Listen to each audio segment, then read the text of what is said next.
আসসালামু আলাইকুম। ওয়ালাইকুম আসসালাম ওয়া রাহমাতুল্লাহি ওয়া বারাকাতুহু। ভালো আছেন? ভালো আছি আলহামদুলিল্লাহ ভাই। ভালো রাখার মালিক এক আল্লাহ তালাই। আল্লাহ সুস্থতার মালিক, অসুস্থতার মালিক, ইজ্জতের মালিক, বেইজ্জতের মালিক, আল্লাহ হায়াতের মালিক, মৌতের মালিক, আল্লাহ হেফাজতের মালিক, আল্লাহ সমস্ত প্রাচুর্যের মালিক। আল্লাহ আসমান ছাড়া আসমান বানাইছে, জমিন ছাড়া জমিন বানাইছে, জান্নাত ছাড়া জান্নাত বানাইছেন, জাহান্নাম ছাড়াই আল্লাহ তাআলা জাহান্নাম বানাইছেন। হ্যাঁ, তো এই দুনিয়া ক্ষণস্থায়ী, আখেরাত চিরস্থায়ী। কুল্লু নাফসিন জায়গাতুল মউত, প্রত্যেক প্রাণীকে মৃত্যুর স্বাদ গ্রহণ করতে হবে। আখেরাতই হচ্ছে আমাদের আসল ঠিকানা। আর যে কিনা আখেরাতকে নিজের মূল লক্ষ্যবস্তু বানিয়ে নেবে, সারা দুনিয়া অপদস্থ হয়ে তার সামনে হাজির হবে। আল্লাহ তাআলা তার অন্তরকে ধনী বানায় দিবে, তাকে জমিনের খলিফা বানায় দেওয়া হবে, সারা দিনের বাদশাহী ও খেলাফত দেওয়া হবে, জমিনের সালতানাত ও হুকুমত দেওয়া হবে।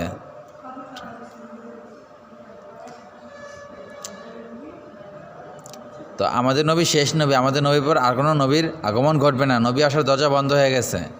তো এই নবীওয়ালা কাজের জিম্মাদারি আপনাকে আমাকে সমস্ত উম্মতি মুহাম্মাদীকে দেওয়া হয়েছে।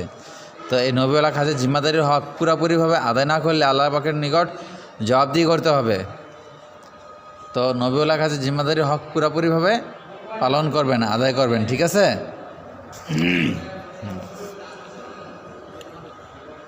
আর যার মধ্যে হিংসা, নিন্দা, অহংকার, কাম, ক্রোধ, সন্দেহ, লোভ, চাহিদা, ভয়ভীতি, ক্ষমতার তাকব্বরি নেই, সেই হচ্ছে একজন প্রকৃত মানুষ। মাছের জন্য যেরকম পানি জরুরি, দিনের জন্য দাওয়াত জরুরি।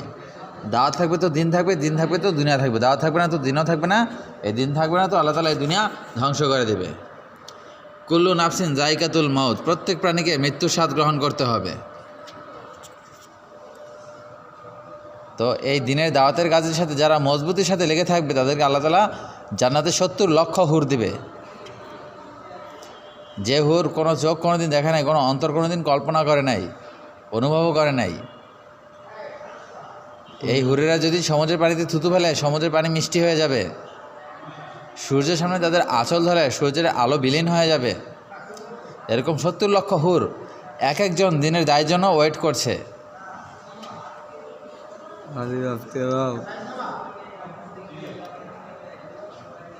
তো সবাই দিন শিখবেন, দিনই কথা বলবেন, দিনের পথে চলবেন, দিনের দাওয়াত দিবেন।